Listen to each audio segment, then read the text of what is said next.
Well, hello then. Good afternoon. This is Business Today right here on KTN News on this 12th day of October 2022. My name is Kelvin Nyakundi. Now, today we'll be speaking about the automobile industry, the car industry. We'll be looking at some of the shifts that it's making, of course, to the electric, and also how even the dollar is affecting this particular industry. And with me is Khalif Cairo. I believe you know him very well. He is in the automobile industry in Kenya, also an entrepreneur in this industry. He'll be speaking to us about the inflation in this industry, also the dollar, and how fuel prices are also even affecting this particular industry, and what people are buying at this particular time. Also later on in the show, I'll be speaking about barrister training. When we speak about barrister, of course, we are speaking about coffee industry. And I'll be speaking to Joy Kamau, who is an assistant manager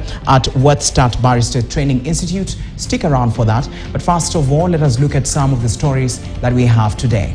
Now, the Attorney General, Justin Muturi, has told the Parliamentary Energy Committee that the State Law Office was sidelined in the deal between the independent power producers and the Kenya Power Lighting Company from inception, an issue that could have led to the high power prices owing to lack of an exit. Let's listen in.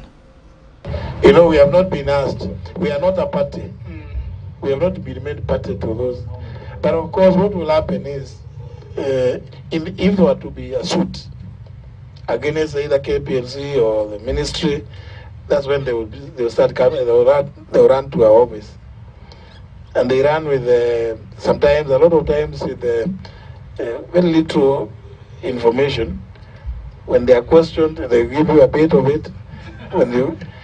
By the time the judge is making a decision, you have not received full information, and you can almost guess that Honorable Gimose, yourself are not lawyer, obviously government will lose, and that's how we see everyday government losing cases, because the people who have the information never want to provide it to the State Law Office in good time.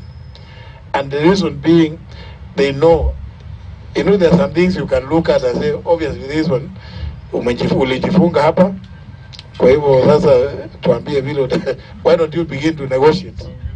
Even as you, just in the same way that the chairman you suggested to the ministry and the KPLC, begin negotiations. And you can see they are willing to do that, because they know wenyewe walijifunga kitambo.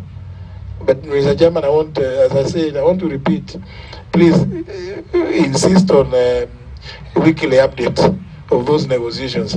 Otherwise, I'm telling you, I've known about this matter for more than 20 years. And every time the answer is, no, it will be too expensive to terminate. But nobody has ever come up with the figures of how much it is that we would pay. Perhaps actually what we have paid over the last maybe 5 years might have been enough. And maybe, as is it the Honorable Elisha Wood suggested, maybe we should have taken over the equipment. It's quite possible.